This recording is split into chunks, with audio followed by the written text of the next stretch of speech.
نماز پڑھنا. تبھی دنیا کی مختلف قوموں میں, افغانوں میں ہم نے دیکھا ہے, ڈاکو بھی ہوگا, چرسی ہوگا, ہیروئنچی ہوگا, نماز کے وقت میں نماز پڑھے گا. ایک افغانی کراچی میں ادھر تھا, بہت بڑا فراڈی, اتنا بڑا فراڈی کہ مجھے کسی نے بتایا کہ بھئی یہ اس کے جو کاروبار تھا نا, میں آپ کو بتاؤں گا تو آپ بے ہوش ہو جائیں گے. اتنا گندا کاروبار اس کا, یعنی وہ بہت ہی خراب کاروبار تھا, میں اس کو بیان بھی نہیں کر سکتا. تو میں ایک دن اس سے ملا, میں نے اس سے بات کی کہ تھوڑا سا سمجھایا بھی کہ بھئی یہ کیا ہے, ایسے نہیں کرو. نماز کا ٹائم ہو گیا. اچھا, مجھے اس کے بیٹے نے ملوایا کہ میرے ابا سے ذرا بات کریں. تو اسی دوران ہم گاڑی میں کہیں جا رہے ہیں چلتے ہوئے, مغرب کی اذان ہوئی تو مجھ سے زیادہ اس کو جماعت کی فکر ہو رہی تھی. سمجھ رہے نا, میں نے کہا آگے والی بس میں کریں, نہیں ادھر ہی روکے, میرے کو آگے مسئلہ نماز نہ. میں حیران ہوا کہ بھئی کاروبار دیکھو مگر نماز کی بڑا اہتمام ہے. کیوں؟ یہ اس لیے ہے کہ اس کے باپ دادا کے زمانے سے نا اس کے دماغ میں یہ بات اتر آئی ہے کہ بھائی مذہب پہ کمپرومائز نہیں کرنا. چرسی ہیروئنچی بھی دفن کہاں ہونا چاہتا ہے؟ مسلمانوں کے قبرستان میں. پانی موجود نہ ہو, کیا ہوا؟ اچھا, اتنی چیزیں لگی ہوئی ہیں, چلو اللہ کرے ٹک جائے گی. نماز کے بارے میں اللہ نے 2 رخصتیں دی ہیں. ایک رخصت تو یہ دی ہے کہ اگر وضو کا پانی موجود نہ ہو تو تیمم کر لو, پانی موجود نہیں ہے تو بھی تیمم کی اجازت ہے, اور اگر پانی موجود ہے لیکن پانی نقصان دیتا ہے تو بھی تیمم کی اجازت ہے. سردی بہت ہے اور گرم کرنے کا انتظام نہیں ہے.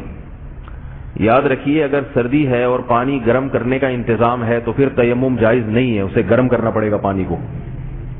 پھر اس میں بے شک نماز قضا ہو جائے گرم کرنے کے دوران تو وہ معاف ہے, کیونکہ ٹھنڈے پانی سے نہائیں گے تو ظاہر ہے وہ سردی میں برداشت نہیں کر سکتا انسان, مرنے کا خطرہ ہوتا ہے. بعض لوگ سستی میں یہ کرتے ہیں کہ غسل فرض ہوا سفر میں کہیں تو وہ کہتے ہیں کون پانی گرم کرے, چھوڑو تیمم کر لو. ایسا نہیں ہے, آپ کو پانی گرم کرنا اگر ممکن ہے آپ کے لیے تو پانی گرم کرنا پڑے گا, نماز چھوڑنا جائز نہیں ہے. دوسری بات یہ ہے کہ اللہ نے پہلی رخصت تو کیا دی کہ وضو نہیں ہے, پانی نہیں ہے تو کیا کر لو, تیمم کر لو. دوسری اجازت یہ دی کہ سفر میں 4 رکعتوں کے بجائے 2 رکعتیں پڑھ لو, یہ بھی اللہ تعالی نے اجازت دے دی. یہ تمام اجازتیں اس لیے دی جا رہی ہیں کہ نماز تمہاری چھوٹ نہ جائے تم سے.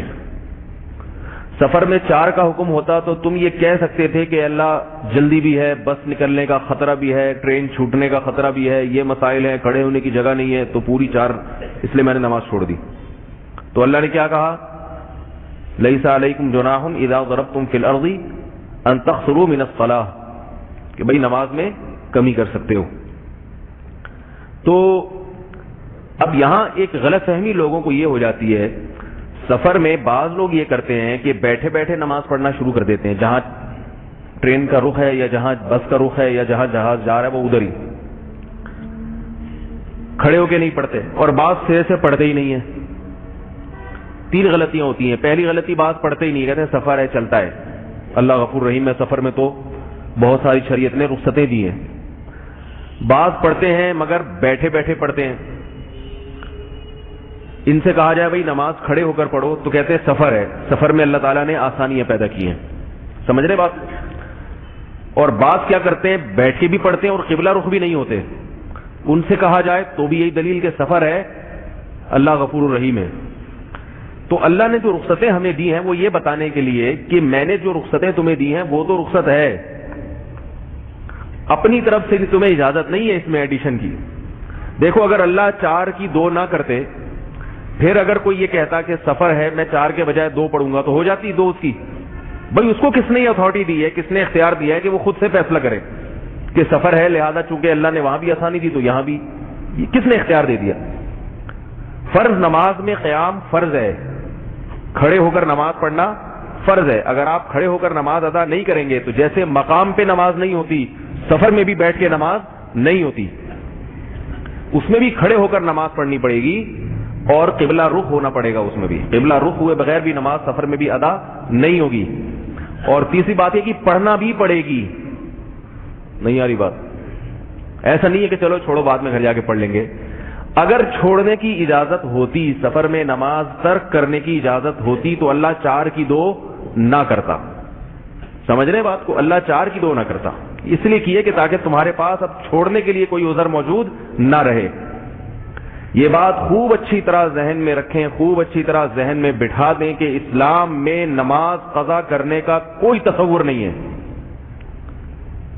اس کے بارے میں کسی مفتی سے سوال پوچھنا ہی فضول ہے۔ آج کسی کا فون آیا کہ ایک خاتون امریکہ میں جاب کرتی ہیں، ظہر کی نماز کا ان کو وقت نہیں ملتا آفس ٹائم میں، اور بیچاری کا کمانے والا کوئی نہیں ہے، تو وہ نماز ان کی ظہر میں یعنی آفس ٹائم میں ایسا ہے کہ وہ نماز نہیں پڑھ سکتی، اکیلے بھی نہیں پڑھ سکتی۔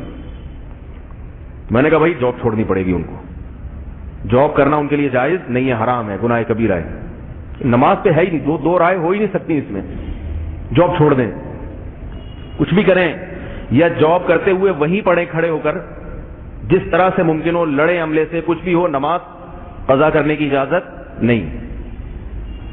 یہاں تک کہ اللہ تعالیٰ نے دیکھو، اگر نماز قضا کرنے کا اسلام میں کوئی تصور ہوتا تو میدان جہاد میں قضا کرنے کی اجازت ہوتی، میدان جہاد میں، کہ جب گھوڑوں کی پشت پہ بیٹھے ہوتے ہیں، تیر برس رہے ہیں، گولیاں چل رہی ہیں، اس وقت تو انسان کی جان ہاتھ پہ رکھی ہوئی ہوتی ہے، اس وقت نماز پڑھے گا تو کیسے پڑھے گا؟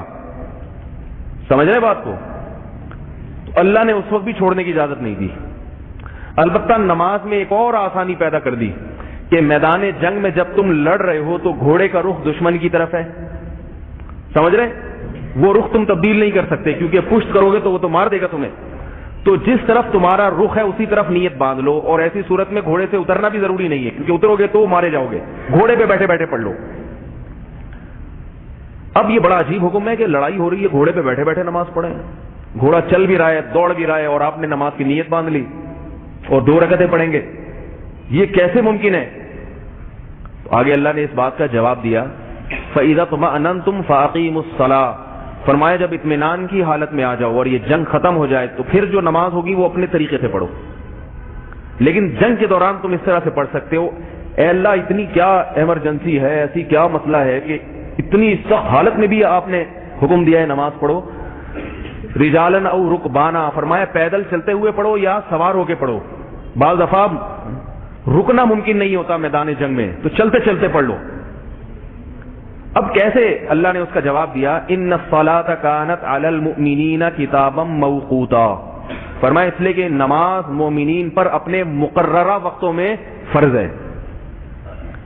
بعض لوگ کہتے ہیں کوئی بات نہیں بعد میں پڑھ لیں گے، تو بعد میں نہیں، اللہ نے فرمایا نماز کیا ہے، جہاد اپنی جگہ، لڑائی اپنی جگہ، لیکن نماز کا ٹائم تو جب نکل گیا تو وہ ادا تھوڑی ہوگی، وہ تو قضا بن جائے گی، تو میں نے تو ادا کرنے کا حکم دیا، اور اس کا ایک وقت متعین ہے، نمازوں کے اوقات ہیں کہ فجر کا وقت کب سے کب تک، ظہر کا کب سے کب تک، عصر کا کب سے کب تک، ان اوقات میں آپ اپنی طرف سے تبدیلی نہیں کر سکتے۔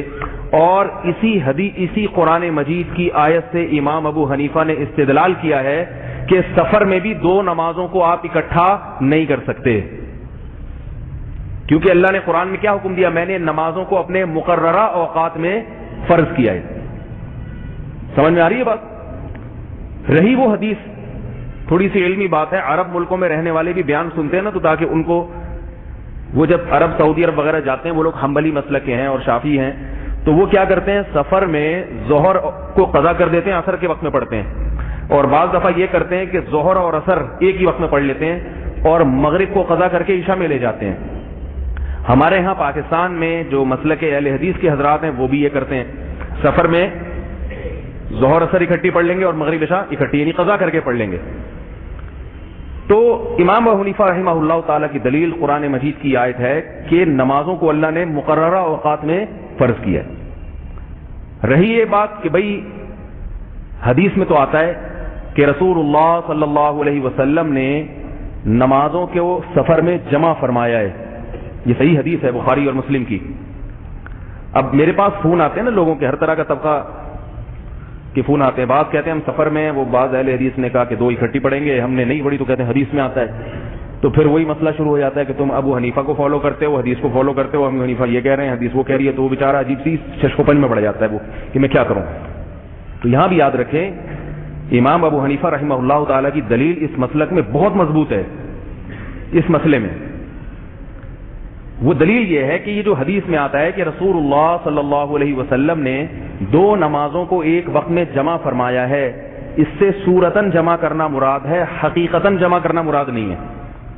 تھوڑی سی گاڑی بات ہو جائے گی، علمی کوشش کر رہا ہوں ہلکا کر کے بتا دوں. صورتاً اور حقیقتاً کا مطلب یہ ہے کہ سفر میں آپ صلی اللہ علیہ وسلم ظہر کے وقت کو لے کر گئے آخری وقت تک. جب بالکل نماز قضا ہونے کا وقت قریب تھا اس وقت ظہر پڑی، اور اسی وضو سے تھوڑا سا ٹھہر کے ابھی عصر کا وقت داخل ہوا اور فوراً عصر پڑھ لی. تو ہر نماز اپنے وقت پر ہو رہی ہے، مگر آسانی اس میں یہ ہے کہ سفر میں ہر نماز کے لیے آپ کو الگ سے اترنا نہیں پڑتا.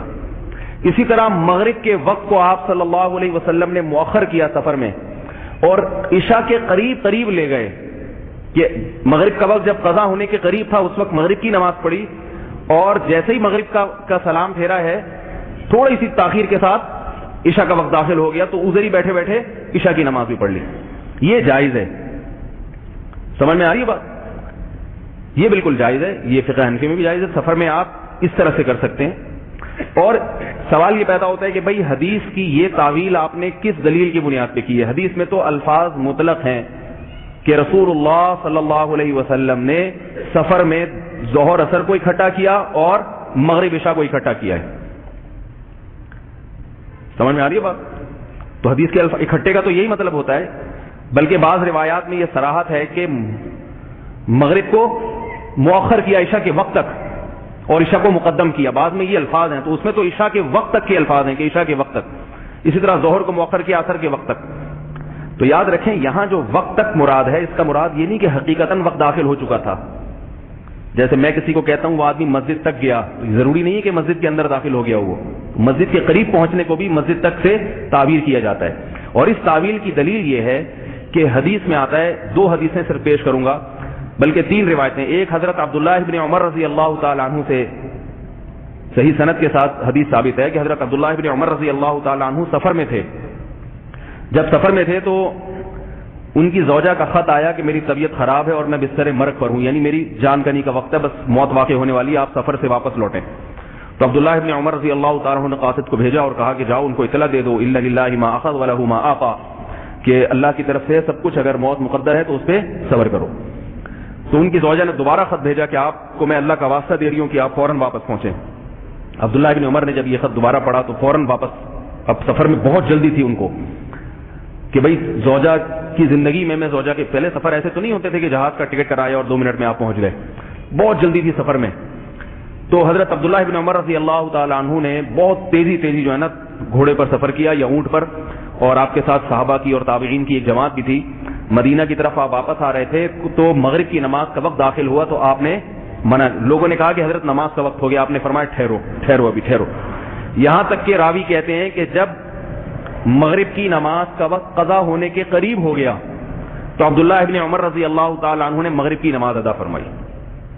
قضا نہیں ہوئی تھی نماز بلکہ قریب ہو گیا وقت. اور اس کے بعد ساتھیوں سے فرمایا تھوڑی دیر ٹھہرو. تھوڑی دیر انتظار کیا، عشاء کا وقت داخل ہوا اور آپ نے فوراً عشاء کی نماز پڑھائی. عبداللہ ابن عمر رضی اللہ تعالی عنہ کا یہ عمل بتا رہا ہے کہ اتنی جلدی تھی عبداللہ ابن عمر کو کہ زوجہ کی زندگی میں زوجہ سے ملاقات ہو جائے، پہنچ جاؤں، ممکن ہے کوئی وصیت کرنا چاہ رہی ہوں، تو انہوں نے بھی نمازوں کو اس طرح سے جمع فرمایا. دوسری حدیث عبداللہ ابن مسعود رضی اللہ تعالی عنہ کی حدیث ہے. حضرت عبداللہ ابن مسعود رضی اللہ تعالی عنہ فرماتے ہیں کہ رسول اللہ صلی اللہ علیہ وسلم نے کبھی بھی 2 نمازوں کو اکٹھا نہیں کیا، سوائے مزدلفہ میں فجر کی نماز کو وقت سے پہلے پڑھایا آپ نے، اور عرفات میں وہ جو مزدلفہ کی رات میں مغرب اور عشاء کو اکٹھا کیا جاتا ہے اور فجر کو وقت سے پہلے پڑھا جاتا ہے. تو اور عرفات میں ظہر کی نماز، مجھے حدیث کے پورے الفاظ ابھی یاد نہیں ہیں، ذہن میں نہیں ہے، حدیث پڑھے ہوئے بھی کئی سال گزر گئے ہیں تو ممکن ہے الفاظ میں تھوڑی تقدیم و تاخیر ہو جائے. لیکن حدیث کا مفہوم کیا ہے کہ آپ صلی اللہ علیہ وسلم نے مزدلفہ میں، عرفات سے جب ہم واپس آتے ہیں نا مزدلفہ کی طرف، تو مغرب کی نماز قضا کر دیتے ہیں اور مغرب کو پڑھتے ہیں عشاء کے وقت میں. تو حضرت عبداللہ بن مسعود نے فرمایا وہاں نبی صلی اللہ علیہ وسلم نے جمع فرمایا. کیا مطلب؟ حقیقت میں جمع وہاں فرمایا. اسی طرح عرفات کے میدان میں بھی جماعت کے ساتھ جو شرائط ہیں کہ ظہر اثر کو ملا کے پڑھا جائے.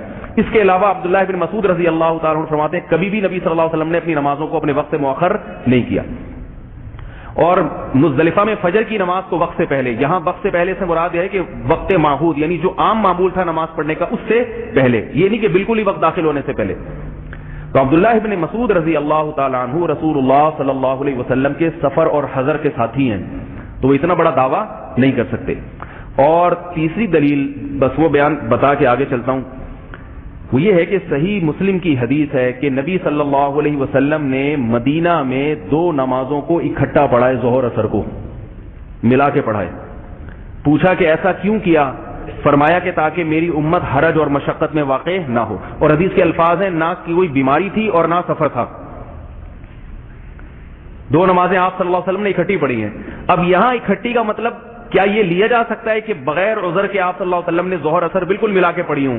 اس کا تو کوئی بھی قائل نہیں ہے۔ یہاں اکٹھی میں آپ کو یہ تعویل کرنی پڑے گی کہ اکٹھی کا مطلب ظہر کو مؤخر کیا اثر کے قریب اور اثر کو اول وقت میں پڑھ لیا، کیونکہ اگر آپ اس حدیث کا وہی مطلب لیتے ہیں نا اکٹھی، تو پھر اس کا تو دنیا میں کوئی بھی قائل نہیں ہے کہ بلا عذر 2 نمازوں کو آپ ایک وقت میں پڑھ سکتے ہیں۔ ایسے تو پھر جو شیعہ لوگوں کا مذہب ہے اس کی تائید ہوتی ہے، وہ ظہر اثر کو ہمیشہ بغیر عذر کے بھی اکٹھی ملا کے پڑھتے ہیں، حالانکہ ائمہ اربعہ میں بھی اور اسلاف میں بھی کوئی بھی اس کا قائل نہیں گزرا، کیونکہ پھر قرآن مجید کی جو یہ آیت ہے ان الصلاۃ کانت علی المؤمنین کتابا موقوتا، کہ نماز مومنین پر مقررہ اوقات میں فرض ہے، پھر اس کا کوئی مطلب باقی بچتا ہی نہیں ہے۔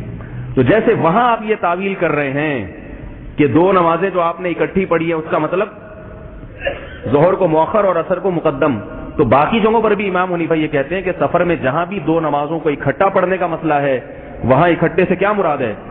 تاخیر کر کے ظہر کو مؤخر کیا جائے اور اثر کو مقدم کیا جائے۔ اور دوسری ایک بات یہ بھی ہے کہ کسی کو اگر امام ابو حنیفہ کا یہ مسلک سمجھ میں نہیں آتا، مذہب سمجھ میں نہیں آتا، تو اس پر ظاہر ہے زبردستی تو کوئی نہیں تھوپ سکتا نا رائے کو، دوسرے ائمہ دوسری طرف ہے۔ لیکن ایک بات ہے کہ علامہ ابن قیم رحمہ اللہ تعالی نے یہ بات لکھی ہے کہ سفر میں نمازوں کو ملا کے پڑھنا نبی صلی اللہ علیہ وسلم کی عادت نہیں تھی، اگر یہ ہوا بھی ہے آپ صلی اللہ علیہ وسلم سے تو کبھی کبھی ہوا ہے، جبکہ نماز کو قصر کر کے پڑھنا، 4 کی 2 پڑھنا، یہ سنت متواترہ متوارثہ ہے۔ کیا مطلب؟ اس کا عام معمول بنا لینا۔ عرب میں یہ دیکھا گیا ہے کہ ہر سفر میں وہ 2 نمازوں کو اکٹھا کر کے پڑھ رہے ہیں، حالانکہ علامہ ابن قیم جو فقہ حنبلی کے بہت بڑے عالم تھے وہ اس بات کی تصریح کر رہے ہیں کہ یہ گنجائش اور ضرورت کے وقت اس کو رکھا گیا ہے، یہ سنت متواترہ متوارثہ نہیں ہے۔ تو اب ہمارے ہاں بعض اہل حدیث حضرات یہ کرتے ہیں کہ جب بھی سفر ہوگا 2 نمازوں کو اکٹھا کر کے پڑھتے ہیں، تو بھئی یہ تو نبی صلی اللہ علیہ وسلم سے ثابت نہیں ہے کہ جب بھی سفر ہو آپ نے 2 نمازوں کو اکٹھا ہی پڑھنا ہے، کبھی کبھار احیاناً، اور وہ احیاناً یعنی کبھی کبھار بھی امام ابو حنیفہ کے ہاں صورتاً جمع ہے۔ لیکن اگر کوئی اس مسلک کو نہیں مانتا تو وہ پھر چلو کبھی کبھار پڑھے نا، ہمیشہ سفر میں 2 نمازوں کو ملا کے پڑھ لینا، ظہر کے ساتھ اثر اور اثر عشاء کے ساتھ مغرب، یہ پھر نبی صلی اللہ علیہ وسلم کی عام جو سنت تھی سفر میں اس کے بہرحال خلاف۔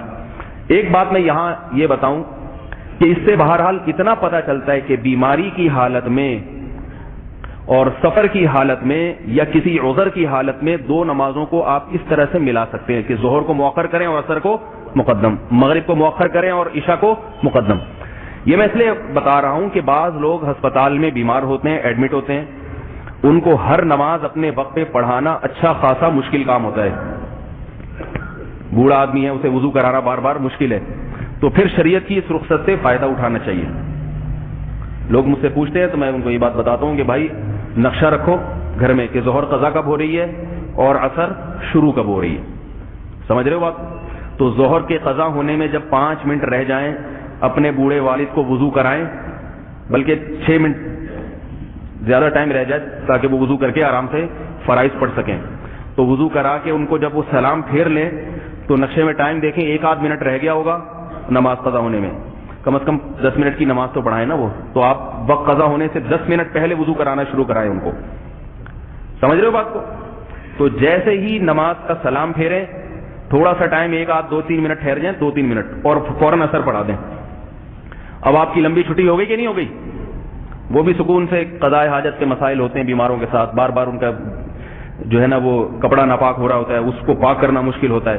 پھر عشاء کی نماز اسی طرح پڑھائیں، مغرب کو مؤخر کر دیں، بالکل جب قضا ہونے کے قریب ہو جائے گی تو مغرب پڑھائیں، اور ساتھ میں اسی سے گریوی میں وہ وضو گریوی میں کام آ گیا کہ نہیں آ گیا؟ اسی سے کیا پڑھ لی؟ عشاء پڑھ لی۔ کیونکہ ہسپتال میں مریض کے بستر کو دائیں بائیں کرنا ایک اچھا خاصا مسئلہ ہے، مریض کو استنجا کرانا، پھر مریض کا وضو کرانا، اسی طرح گھر میں بوڑھے والدین ہوتے ہیں ان کے ساتھ یہ مسئلہ ہوتا ہے کہ وہ بار بار واش روم جانا، وضو، بیت الخلا بڑا مشکل کام ہوتا ہے، تو اس میں یہ آسانی ہے بھائی فجر پڑھا کے سلا دو ان کو، اور نقشہ دیکھو بھائی، الارم لگا دو بھائی اس وقت ابا کو وضو کرانا ہے، یہ ان لوگوں کی بات ہے جو اباؤں کی خدمت کرتے ہیں، ان لوگوں کے لیے احکام بیان ہو رہے ہیں. اور خدمت میں سب سے پہلی خدمت کیا ہے کہ آپ ان کے نماز کا خیال رکھیں. نماز نہیں پڑھائی پھر جو مرضی کرتے رہو، پھر اس کا مطلب کوئی خدمت کی نہیں ہے آپ نے. اصل خدمت تو یہ ہے کہ ان کو نماز پڑھا دیں آپ. تو یہ اس گنجائش سے فائدہ اٹھانا چاہیے. دوسرا فائدہ، مسئلہ چل ہی رہا ہے تو ایک اور بیان کر دوں. ایک اور فائدہ یہ ہے سفر میں جب آپ دو نمازوں کو اکٹھا کریں، ملائیں، تو اس کی بھی اجازت ہے کہ عصر کو شافعی وقت کے مطابق پڑھیں آپ. سمجھ رہے بات؟ اہل حدیث حضرات جو جس وقت میں عصر کی نماز پڑھتے ہیں، عصر کی نماز کے بارے میں جمہور کا یہی مذہب ہے. اور فقہ حنفی میں بھی امام ابو حنیفہ، امام ابو یوسف اور امام محمد کا یہی مذہب ہے کہ عصر مثل اول پہ شروع ہو جاتی ہے. سمجھ میں آ رہی ہے بات؟ جس میں سعودی عرب میں آپ نے دیکھا ہوگا نا بہت جلدی عصر کی نماز ہوتی ہے، یا ہمارے ہاں اہل حدیث حضرات کی اذانیں بہت جلدی ہو جاتی ہیں. تو یہ مذہب بھی باطل نہیں ہے، جمہور کا یہی مذہب ہے کہ عصر اس وقت شروع ہو جاتی ہے. سمجھ رہے؟ امام ابو حنیفہ رحمہ اللہ تعالیٰ کا جو مشہور قول ہے وہ یہ کہ تاخیر سے وقت شروع ہوتا ہے، لیکن ایک روایت امام حنیفہ سے یہ بھی ہے کہ اسی وقت شروع ہو جاتی ہے. تو اس لیے اس پر بھی فتویٰ ہے کہ آپ اس وقت بھی عصر کی نماز پڑھ سکتے ہیں. افضل یہ ہے کہ آپ تاخیر کریں. تاخیر کی الگ دلائل ہے، وہ میں نہیں دوں گا، وہ پھر آپ لوگوں کے لیے موضوع ذرا خشک ہو جائے گا نا. یہ علمی باتیں پھر عوام کہتے ہیں کیا وہ والی حدیث، پھر اس کے مقابلے میں یہ پھر وہ پریشان ہوتے ہیں. تو تھوڑا سا پریشان تو ہو گئے. یہ جمع بین الصلاتین والا جو مسئلہ ہے یہ سن کے تو زیادہ پریشان نہیں کروں گا آپ کو میں. شان کو پرے کر کے آیا کریں. حضرت حکیم اختر صاحب رحمہ اللہ تعالیٰ فرمایا کرتے تھے جو آدمی اپنی شان کو پرے کر دے وہ پریشان نہیں ہوتا. شان کو پرے کا مطلب کہتے ہیں کہ اپنی حیثیت کو انسان مٹا کے آئے کہ جو بات ہمارے فائدے کی مولوی صاحب بتائیں گے غور سے سنیں گے، چاہے ہمیں اس کے سننے میں مزہ آئے یا نہ آئے. ٹھیک ہے نا؟ تو شان کو پرے کر دیں تو پریشان ہونا ختم. تو یہ تو انہوں نے فرمایا تکبر کے بارے میں کہ جس میں کبر ہوتا ہے نا وہ پریشان رہتا ہے. تو شان کو پرے کر دو تو پریشانی ختم. جب تکبر نہیں ہوگا تو کوئی عزت کرے گا تو خوشی ہوگی، نہیں کرے گا تو انسان پریشان نہیں ہوگا. اس سے پھر وہی پریشان والی بات آ گئی. تو یہ سفر میں اس کی اجازت ہے. سفر میں اس کی اجازت ہے کہ آپ عصر کو شافعی وقت کے مطابق پڑھ سکتے ہیں. یہ میں اس لیے کہہ رہا ہوں کہ آج کل بسوں میں بعض دفعہ یہ ڈرائیور بڑے نالائق ہوتے ہیں، نماز کا وقت نہیں دیتے. عصر کی نماز کو مؤخر کرنے میں بعض دفعہ یہ ڈر ہوتا ہے کہ وہ کیونکہ وقت بہت تھوڑا رہ جاتا ہے، اور ڈرائیور حضرات جو ہے گڑبڑ کرتے ہیں. جہاز سے آپ نے ٹریول کرنا ہے، آپ ایئرپورٹ پہ کھڑے ہیں، آپ کو پتا ہے کہ عصر کی نماز کا شافعی وقت تو شروع ہو گیا ہے. اگر میں نے حنفی وقت کا انتظار کیا تو جہاز فضا میں ہوگا، وہاں فضا میں آپ کھڑے ہو کر قبلے کا پتہ چلانا بڑا مشکل ہے. صحیح ہے نا؟ تو یہ سارے مسائل ہوتے ہیں. تو شافعی وقت کے مطابق پڑھ لیں آپ، تو یہ بھی جائز ہے. سمجھ رہے ہیں بات کو؟ تو اور آسانی ہو گئی کہ نہیں ہو گئی؟ تو دو نمازیں اکٹھی بھی کر سکتے ہیں سفر میں. ڈرائیور سے بولیں کہ بھائی ایسے وقت میں روکو ظہر ہو جائے 2-4 منٹ کے بعد شافعی وقت عصر. اچھا، مریضوں کے لیے بھی یہ ہے، گھر میں جو مریض ہیں ان کو شافعی وقت کے مطابق عصر جلدی پڑھا لیں اور ظہر تھوڑا مؤخر کر دیں، تو پھر ان کو وقت مل جائے گا عصر سے لے کے مغرب تک اچھا خاصا. تو یہ آسانی دی ہے شریعت نے. اگر کوئی زیادہ فنٹر بنتا ہے اپنے اپنے وقتوں پہ پڑھتا ہے تو وہ بھی جائز ہے. اتنے فنٹر آج کل کہاں ہوتے ہیں پڑھ لیں، بڑی بات ہے، نماز پڑھ لیں، لیکن جائز ہے یہ ایسا کرنا. تو ایک چھوٹے سے مسئلہ یہ رہ گیا کہ سفر میں قبلے کا پتہ کیسے چلے گا. سفر میں قبلے کا پتہ کیسے چلے گا؟ ایسے ہی چلے گا جیسے یہاں پتہ چلا ہے. اب یہاں لوگوں سے پوچھ کے پتہ چلا نا کہ قبلہ کدھر ہے. آپ جب یہاں مسجد میں آئے تو آپ کو کیا پتا تھا کہ قبلہ کدھر ہے؟ کوئی آپ کمپاس ساتھ لے کے آئے تھے؟ آپ نے دیکھا لوگ ادھر رک کر کے نماز پڑھ رہے ہیں تو لوگوں نے صراحتاً نہیں بزبان حال اپنے عمل سے بتا دیا کہ قبلہ کہاں ہے، ادھر. تو ٹرین میں، بس میں آپ لوگوں سے پوچھ سکتے ہیں، جہاز میں ایئر ہوسٹس سے آپ کو بات کرنے کا موقع مل جائے گا اس بہانے. ٹھیک ہے، صحیح. ویسے تو بلا وجہ فری ہونا جائز نہیں ہے، لیکن آپ کو اس بہانے بات کرنے کا موقع کہ ایکسکیوز مس آپ مجھے یہ بتا دیجیے کہ قبلہ کدھر ہے. تو وہ پھر جائے گی پائلٹ سے، وہ پوچھ پاچھ کے. پائلٹ کو پتا ہوتا ہے کہ قبلہ کدھر ہے، کہاں. اس کو یہی نہیں پتا ہو تو پھر کہاں لے جائے ہمیں؟ اس کو تو ساری ڈائریکشن پتا ہوتی ہے نا، تو بتا دے گا. اگر وہ بھی نہیں بتا رہی اور پائلٹ بھی نہیں بتا رہا، کوئی بھی نہیں بتا رہا، ٹرین میں آپ نے دیکھ لیا چاروں طرف لوگوں سے پوچھ لیا، لوگ کہہ رہے ہیں بھائی ہم بھی تمہاری طرح ہی سفر کر رہے ہیں، ہمیں کیا پتا. تو ٹرین میں بہت آسان طریقہ، کھڑکی سے تھوڑا سا باہر جھانک لیں آپ. احتیاط کے ساتھ کھمبے بھی آ رہے ہوتے ہیں، ٹھیک ہے نا، ہمارے یہاں بہت ٹریک سے بہت قریب کھمبے ہوتے ہیں. ایسا نہ ہو کہ جو ہے وہ قبلہ معلوم کرنے کے چکر میں لوگ یہ کہیں کہ قبلہ معلوم نہیں کہاں گئے. قبلہ صاحب جو ہیں یہاں بیٹھے ہوئے تھے، کہاں غائب ہو گئے. تو ذرا سر بچا کے، اور اگر وہ ایئر کنڈیشن ہے، شیشہ لگا ہوا ہے تو شیشے سے جھانک لیں. اس میں ہر تھوڑی دیر کے بعد کوئی نہ کوئی مسجد نظر آ جاتی ہے. یہ اللہ کا بڑا فضل ہے. اسلام کی بہاریں الحمدللہ اتنی ہیں کہ آپ جہاں بھی سفر کریں تھوڑی دیر کے بعد کوئی نہ کوئی مسجد آپ کو گاؤں کی، دیہات کی، کہیں نہ کہیں نظر آ جائے گی. اس مسجد سے آپ کو قبلے کی ڈائریکشن پتہ چل جائے، تو وہیں کھڑے ہو کر اس طرف رخ کر کے نماز پڑھ لیں. رخ کر کے جب آپ نماز پڑھیں گے، اچھا اگر پھر بھی نظر نہیں آ رہی، رات کا اندھیرا ہو رہا ہے، دیکھ لیا سب طرف، لوگوں سے پوچھ لیا، تو پھر تحری کریں. تحری کا مطلب دماغ پہ دباؤ ڈالیں، مختلف طریقے استعمال کریں، غور و فکر کریں. مثال کے طور پر ایک بات تو سب کو معلوم ہی ہوتی ہے کہ ہم جب کراچی سے لاہور جا رہے ہیں تو ہم جا رہے ہوتے ہیں شمال سے جنوب کی طرف، شمال سے جنوب کی طرف جا رہے ہوتے ہیں، اور قبلے کا رخ ہوتا ہے مغرب کی طرف. تو جدھر کو گاڑی جا رہی ہے نا، انجن جہاں پر ہے وہاں آپ کا رائٹ سائڈ ہو اور لیفٹ سائڈ کراچی کی طرف ہو، تو آپ کا رخ کہاں ہوگا؟ قبلے کی طرف ہوگا. تھوڑا بہت دائیں بائیں ہو جائے وہ چلتا ہے، ٹھیک ہے نا. تو اس سے بھی اندازہ ہوتا ہے. یہ بھی نہیں ہو رہا تو بس دماغ لڑا کے پڑھ لیں، پھر جو آپ کے بس میں تھا آپ نے کر لیا، اب آپ سمجھیں کہ میرا دماغ ادھر کو جا رہا ہے، شاید یہاں ہو، وہاں پڑھ لیں تو نماز ادا ہو جائے گی. نماز پڑھنے کے بعد پتہ چلا کہ ادھر نہیں ادھر تھا تو بھی نماز ہو گئی، اسے لوٹانے کی ضرورت نہیں ہے. لیکن ایک دفعہ دماغ پہ دباؤ ڈالنا پڑے گا. اب قبلہ ایسے رخ پر ہے کہ وہاں کوئی قبلہ صاحب بیٹھے ہوئے ہیں، وہ اٹھنے کے لیے تیار نہیں ہے. بعض دفعہ سامنے قبلہ ہوتا ہے اور ادھر ہی محترم قبلہ صاحب بیٹھے ہوئے ہیں. کوئی عام آدمی ہوتا وہ تو ہٹا دیں، آپ ہٹ جائے گا. لیکن بعض دفعہ ایسے ہوتے ہیں وہ ایلفی سے جوڑا ہوا ہوتا ہے، ان کو کسی نے، ان کو بتاؤ بھائی میں نے نماز پڑھنی ہے، وہ ڈھیڑ بن کے بیٹھے ہوئے ہوتے ہیں. اٹھتی ہے، سب تجربے کی باتیں ہیں نا، مشاہدات. تو انہی کی طرف رخ کر کے نماز پڑھ لیں. سمجھ میں آ رہی ہے بات؟ آپ کے بس میں جو تھا آپ نے کر لیا. اگر سامنے سیٹ ہے، سجدے کی جگہ نہیں ہے، تو سیٹ پہ سجدہ کر لیں. یہ میں بتا رہا ہوں کہ قیام معاف نہیں ہے. یہ ایسے آزار نہیں ہے جن کی بنیاد پر آپ کو فرض نماز کا قیام چھوڑنے کی اجازت ہو. فرض میں بھی اور وتر میں بھی قیام ضروری ہے. سمجھ رہے ہیں بات کو؟ سنتیں ایسے موقع پہ چھوڑ دینی چاہیے، سنت موقدہ وہ چھوڑ دیں، وہ جب آپ مقام پہ پہنچے تو پھر وہاں پڑھ لیں. ایسی ایمرجنسی میں سنتیں نہ پڑھیں. بعض لوگ یہ کرتے ہیں کہ وہ ٹرین میں رش ہے، لوگ آ رہے ہیں جا رہے ہیں، انہوں نے مصلی بچھا کے نماز شروع کی. بھائی اب جلدی سے پڑھو تاکہ لوگ تمہاری وجہ سے کھڑے ہوئے ہیں. انہوں نے پورے خشوع و خضوع کے ساتھ 4 سنت موقدہ ظہر کی، پھر 2 فرض، پھر 2 سنت موقدہ، 2 نفل. تو لوگوں کو اتنی پریشانی میں ڈالنے کی ضرورت نہیں ہے. آپ جلدی جلدی 2 فرض جو فرائض واجبات سنتیں پوری کرتے 2 فرض پڑھ لیں. اللہ تعالیٰ نماز قبول کرنے والا ہے. اور یہاں ایک مسئلہ یہ ہے کہ خواتین پر بھی نماز بالکل اسی طرح فرض ہے جس طرح مردوں پہ فرض ہے. ٹرین میں خواتین بعض دفعہ شرم و حیا کی وجہ سے نماز نہیں پڑھتی، بعض دفعہ کہتی ہیں جگہ نہیں ہے، یہ ہے وسائل، تو ان کے لیے بھی نماز معاف نہیں ہے. یاد رکھو. سمجھ رہے ہو بات کو بھائی؟ ان الصلاۃ کانت علی المؤمنین کتابا موقوتا. یاد کر لیں، جب بھی سفر میں شیطان کہے کہ چھوڑ دے بعد میں پڑھ لینا، تو شیطان کو یہ آیت سنائے، بے شک نماز مومنین پر مقررہ وقتوں میں فرض ہے. اللہ نے مومنین کا لفظ استعمال کیا کہ جو ہماری آیتوں پہ ایمان رکھتا ہے وہ وقت مقرر کے اندر پڑھے گا. جس کا پورا ایمان نہیں ہے وہ کیا کہے گا؟ بعد میں پڑھ لو. تو اللہ پر جب ایمان ہے تو آپ کو وہ نماز وقت کے اندر اندر پڑھنی پڑے گی، چھوڑ نہیں سکتے. یہ عجیب وبا ہے، یہ صرف ہندوستان پاکستان میں ہے کہ مسلمان بھی اور نمازیں بھی چھوڑ رہے ہیں. دنیا میں ایسا کہیں نہیں ہوتا. کل ایک صاحب نے بتایا، سعودی عرب سے آئے ہوئے تھے، وہ کہہ رہے ہیں کہ میں بعض دفعہ عرب کے جو بادشاہ لوگ ہیں ان کی محفلوں میں بھی جانے کا اتفاق ہوا. سعودی عرب کے بادشاہ اور شہزادے، ان کی کسی کوئی کام ہوگا یا کوئی انہوں نے بلایا ہوگا. کہہ رہے ہیں میں ان بادشاہوں کی جب مجلس میں گیا تو بادشاہوں میں تو ہر طرح کے لوگ، شہزادوں میں کچھ شرابی بھی ہوتے ہیں، کچھ نیک بھی ہوتے ہیں. کہہ رہے ہیں میں نے ایک عجیب بات دیکھی کہ وہ نماز کے ٹائم پہ بادشاہ بھی نماز پڑھے گا، شہزادہ بھی نماز پڑھیں گے. تو ایک دن میں نے دیکھا کوئی شہزادہ جو ہے نا پی کے آیا ہوا تھا. عیاش ہوتے ہیں شہزادوں میں تو ہوتی ہے عیاشی. تو کہیں نشے میں آیا ہوا تھا، اس کو پکڑ کے لائے کہ کچھ زیادہ ہی ٹن ہو گیا یہ، ٹھیک ہے نا، زیادہ ہی ٹن ہو گیا. اس کو بٹھایا صوفے پہ. کہہ رہے میں نے کہا پتہ نہیں کون ہے یہ.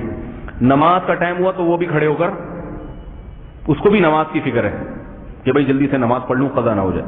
تو جو ٹن ہے نا، ٹن نشہ کر رہا ہے، اس کو بھی یہ فکر ہے کہ نماز قضا نہ ہو جائے. اور ہمارے یہاں زمزم بھی کی کھجورے بھی کھا رہے ہیں، مدینہ کی زمزم بھی پی رہا ہے، ایسے ایسے مشروبات، نماز کے وقت پہ سوتا رہے گا. تو بھائی اس کی بہت زیادہ فکر کیا کرو. کسی گناہ کے بارے میں یہ نہیں ہے کہ وہ گناہ کا ارتکاب کرو تو آپ کافر ہو جاؤ گے، لیکن نماز چھوڑنے کے بارے میں عبداللہ ابن مسعود رضی اللہ تعالیٰ عنہ کی صحیح بخاری کی روایت ہے، فرماتے ہیں کہ ہم نبی کے دور میں کسی گناہ کو کفر نہیں سمجھتے تھے سوائے نماز چھوڑنے کو. اسی وجہ سے امام احمد ابن حنبل رحمہ اللہ کا یہ مذہب ہے کہ نماز جان بوجھ کر چھوڑنے سے انسان اسلام سے خارج ہو جاتا ہے. جمہور کا یہ مذہب نہیں ہے. امام ابو حنیفہ، امام شافعی، امام مالک کا مذہب ہے کہ کافر نہیں ہوتا، کفر کے قریب پہنچ جاتا ہے. ان حضرات نے اجتہاد کر لیا تو ہمارے ہاں کے بے نمازی بھی مسلمانوں کی فہرست میں داخل ہو گئے. ورنہ امام احمد ابن حنبل کا مذہب یہ ہے، اور سعودی عرب کے بہت سے علماء کا اسی پہ فتویٰ بھی ہے. سعودی عرب کے جو سابق مفتی اعظم تھے شیخ عبدالعزیز ابن عبداللہ ابن باز رحمہ اللہ تعالی، ان کا یہ فتویٰ تحریری شکل میں موجود ہے کہ جس شخص نے جان کر ایک نماز بھی چھوڑ دی اسلام سے بھی خارج ہو گیا، اس کا نکاح بھی ٹوٹ گیا اور توبہ کیے بغیر مرتا ہے تو اس کا نماز جنازہ پڑھنا، اس کو غسل دینا جائز نہیں، اس کو مسلمانوں کے قبرستان میں دفن کرنا جائز نہیں ہے. یہاں تک ان کا فتویٰ ہے کہ ایک آدمی نے رات کو سویا الارم لگا کے صبح آفس جانے کے لیے، جبکہ اس کو پتا ہے کہ 8 بجے آفس ہے اور 6 بجے فجر کی نماز ہے، تو فجر کی نماز کے لیے نہیں لگایا کس کے لیے؟ آفس جانے کے لیے. تو وہ آدمی بھی اسلام سے خارج ہو گیا کیونکہ جان بوجھ کر ارادہ کر رہا ہے کہ میں نماز نہیں پڑھوں گا.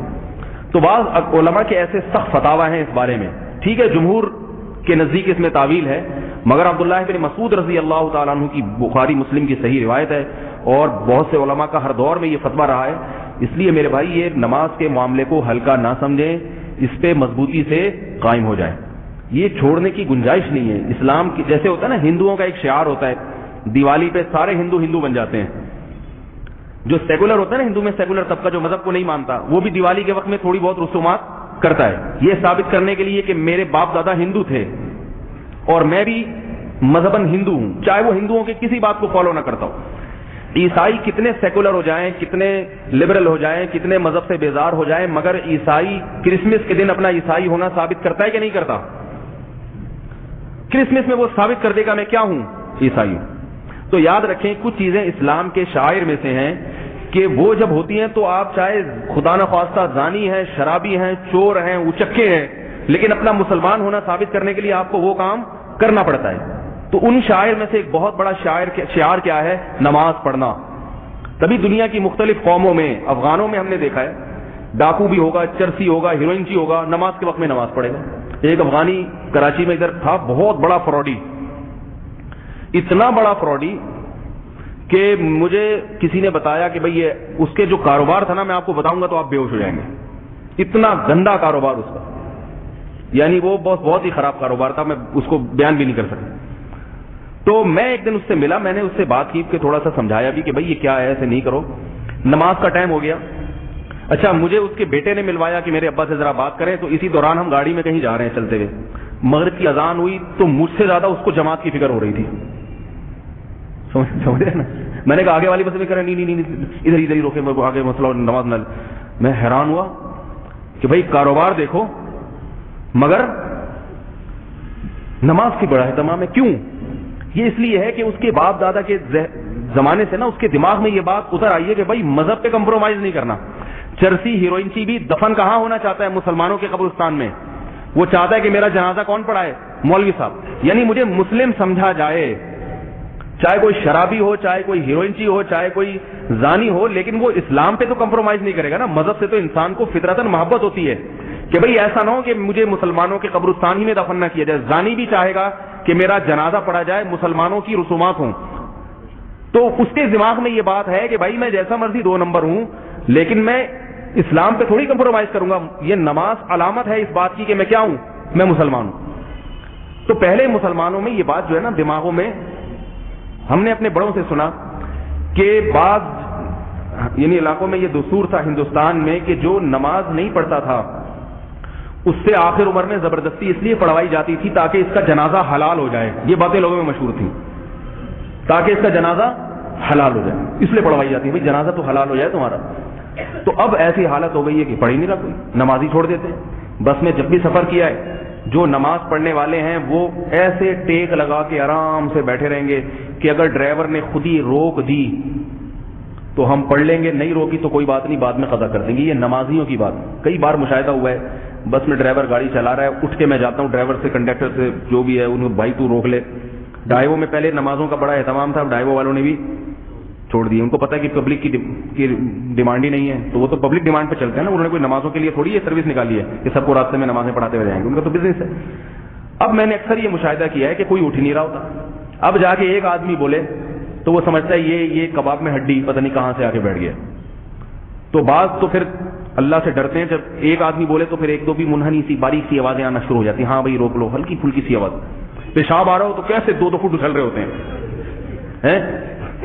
پیشاب آ رہا ہو کسی کو راستے میں, ڈرائیور کے سر پہ جا کے بیٹھ جائے گا اور دھمکیاں دے گا میں ادھر ہی کر دوں گا. اس وقت اخلاق اور یہ سب چیزیں ایک طرف. ایک دفعہ میں آ رہا تھا راولپنڈی سے, تو بس میں کیا ہوا, قوالی لگی ہوئی تھی. آج کل تو بدبختوں نے وہ ویڈیوز لگا دی ہے, تو غنیمت قوالی لگی تھی, کوئی فلم نہیں لگی ہوئی تھی. تو قوالی لگی تو میرے ساتھ ایک آدمی بیٹھ کے نا, وہ جب قوالی میں یا محمد کا نام آتا تو بہت جھوم رہا تھا. وہ محمد صلی اللہ علیہ وسلم کے عشق میں نا وہ کبھی میرے اوپر گر رہا ہے کبھی ادھر جا رہا ہے. میں کہ بھائی تو آرام سے بیٹھ یار. تو وہ قوالی میں نا نبی صلی اللہ علیہ وسلم کی تعریف ہو رہی تھی, تو وہ نبی کی یاد میں نا ایسے جیسے ابھی پھٹ پڑے گا, اور ایسا کہ یار کیا واہ واہ واہ کیا شعر کا ہے, کیا شعر کا ہے. وہ شاعری اس کی بڑی زبردست تھی قوالی کی, اس میں نبی صلی اللہ علیہ وسلم کی بڑی توصیف بیان ہو رہی تھی. بڑا متاثر عاشق, یعنی ایسا عاشق کہ اب جب نماز کا ٹائم آیا تو میں ڈرائیور سے کہہ رہا ہوں بھائی روک لے, وہ روک نہیں رہا.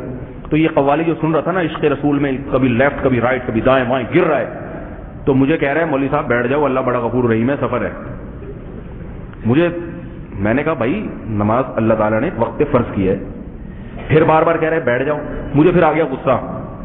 میں نے کہا یہ کیا سن رہا ہے, یہ میراثی اور ڈھولکیوں کی طرح جو ہے نا بیٹھا ہوا, یہ میراثی اور ڈھولکی کو تو سن رہا ہے بیٹھ کے جو ہے نا, اور گردن ہلا رہا آدھے گھنٹے سے یوں یوں یوں یوں, اور بڑا مزہ آ رہا ہے تیرے کو, یہ ڈھولکی میراثی.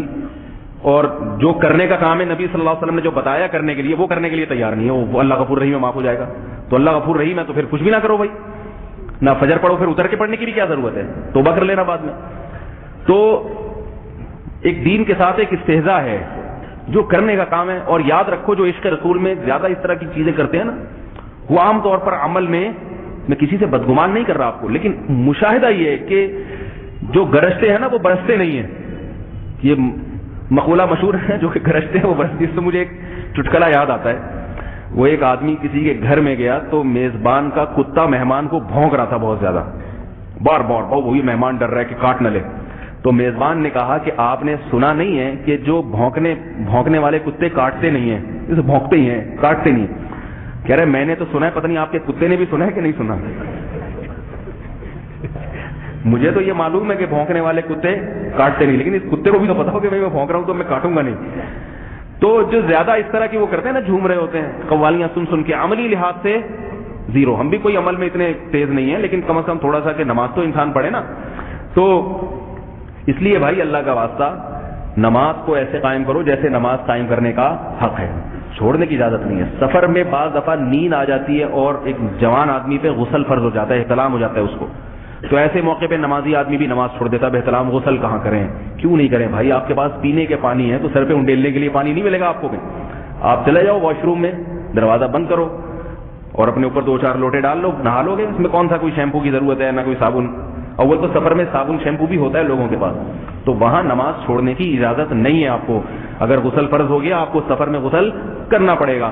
کہیں غسل کی جگہ نہیں ہے, لنگوٹا باندھ کے سب کے سامنے غسل کریں. ایسے موقع پہ شرم و حیا کی اجازت نہیں ہے. کوئی بات نہیں, 2-4 چانپیں آپ کی لوگوں نے اگر دیکھ لیں, پسلیاں گل لیں کہ بھائی کچھ نہیں ہوتا اس سے.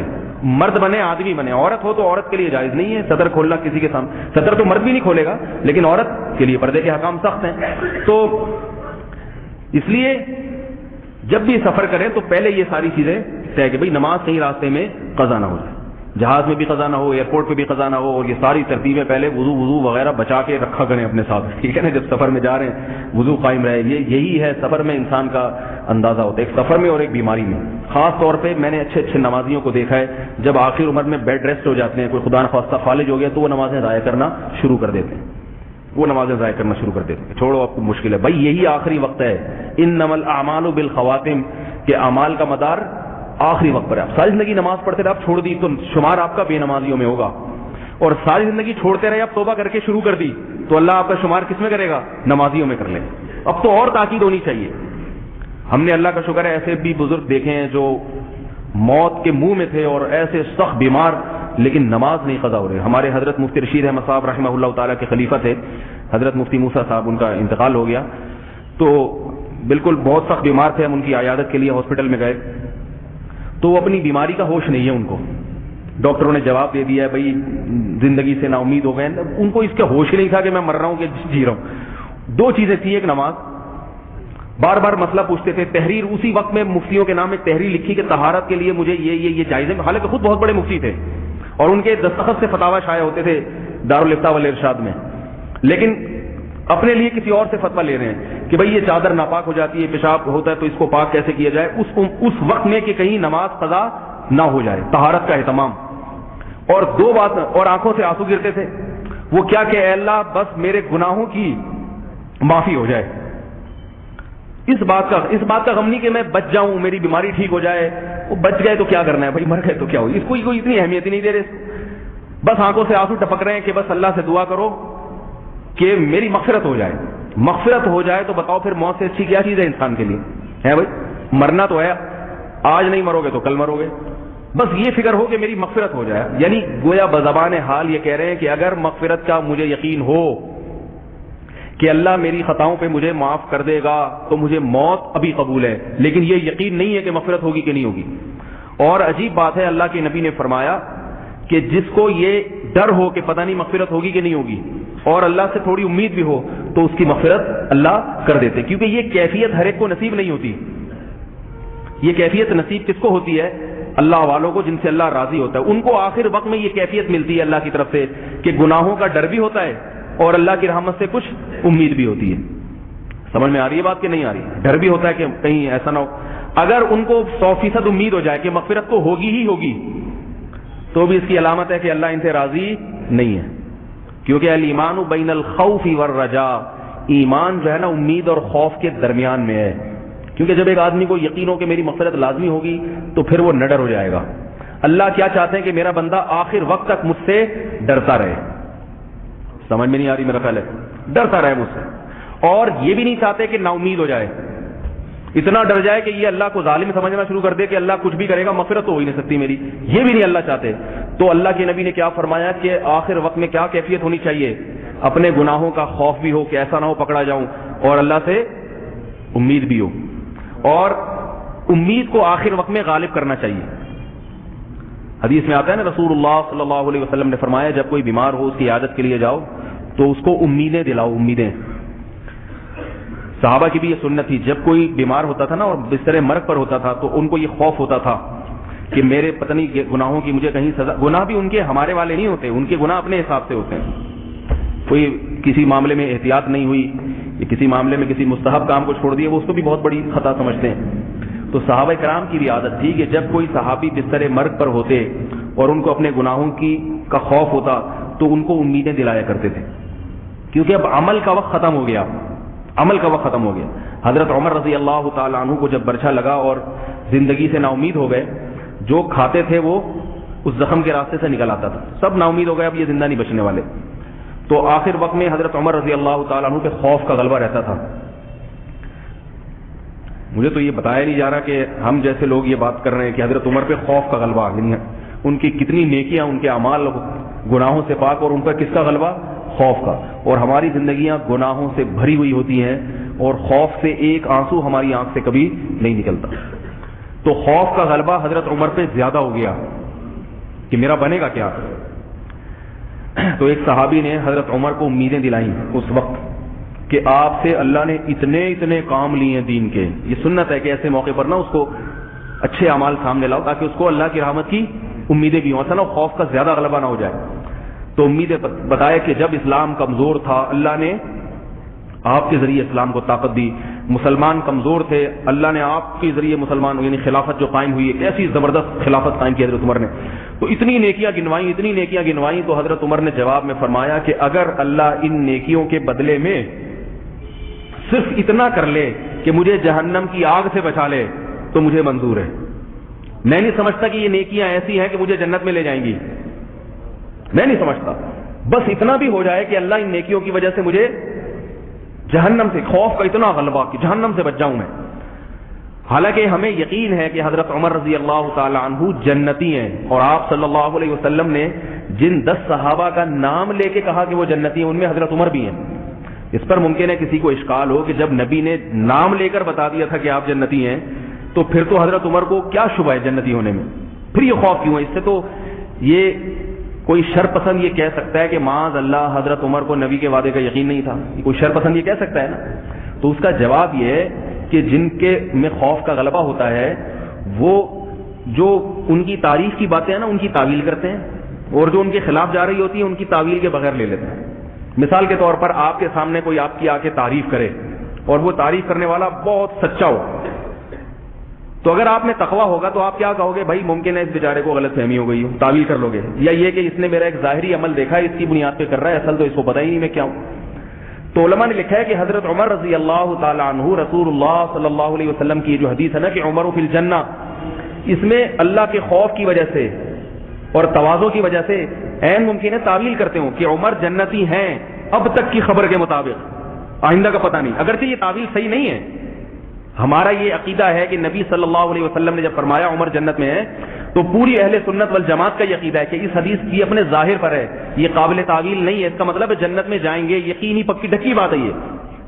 لیکن جس کے بارے میں کہا جا رہا ہے وہ یہ تعویل کر رہا ہے کہ بھئی یہ اس صورت میں ہے کہ عمر ہی بن کے رہے, ممکن ہے عمر نہ رہے تو پھر اب پتہ نہیں میں اس حالت میں ہوں یا نہیں ہوں.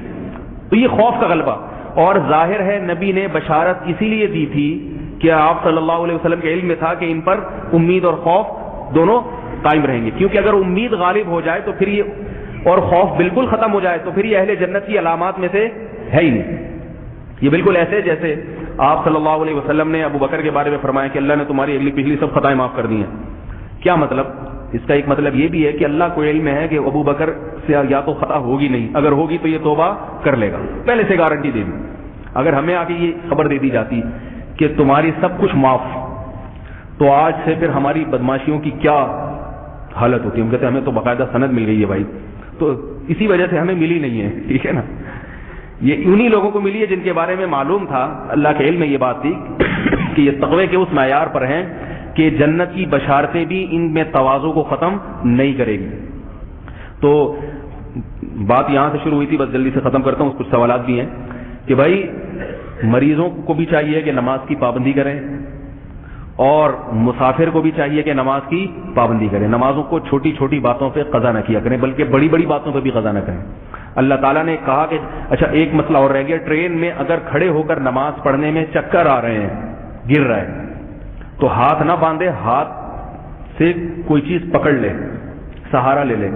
سمجھ رہے ہو بات کو؟ ہاتھ باندھنا نماز میں فرض نہیں ہے.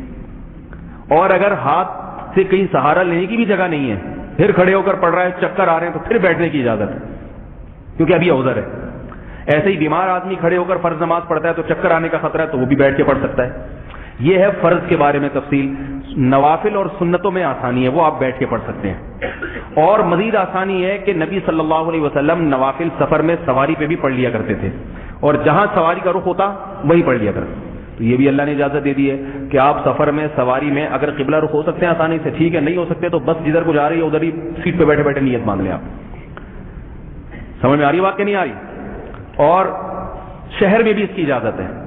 آپ بس میں جا رہے ہیں, W11 میں بیٹھے ہوئے ہیں, فرض کے لیے تو آپ کو اترنا پڑے گا, نفل کے لیے سنت کے لیے W11 میں جہاں آپ کا رخ ہے وہیں بیٹھے بیٹھے نیت باندھ سکتے ہیں. لیکن جب زیادہ رش ہو تو نہ باندھا کریں, کیونکہ وہ جب نیت باندھیں گے تو وہ چور جو ہے نا جیب کترا, وہ خوشی و خضوع کے ساتھ آپ کا موبائل نکالے گا. اس کو پتہ بھی ہے کہ اچھا آدمی مل گیا نماز پڑھ رہے ہیں یہاں پہ. لیکن اجازت ہے اسی کے سفر میں آپ بس میں نفل نماز بیٹھے بیٹھے جہاں بھی گاڑی کا رخ ہے آپ اسی طرف رخ کر کے پڑھ سکتے ہیں. سواری پہ بھی ہے, اونٹ پہ سوار ہیں, گھوڑے پہ سوار ہیں, گدھے پہ سوار ہیں, تو اس میں بھی آپ نوافل کی اجازت ہے پڑھنے کی. اور کوئی مسئلہ کسی کے ذہن میں ہو تو پوچھ لے تاکہ یہ. اچھا, خواتین جب بازار جاتی ہیں مارکیٹ میں سودے بازی خریدنے کے لیے تو نمازوں کو گول کر دیتی ہیں, تو کہتی ہیں یہاں کوئی جگہ ہی نہیں, ایکچولی یہاں کوئی جگہ ہی نہیں نماز پڑھنے کے لیے. تو کیوں نہیں جگہ بھائی؟ اللہ کے نبی نے فرمایا, اللہ نے میری امت کو جو فضیلت دی ہے نا پچھلی امتوں پر 7 چیزوں میں, ان میں ایک چیز یہ ہے کہ میرے لیے پوری روئے زمین کو مسجد بنا دیا گیا.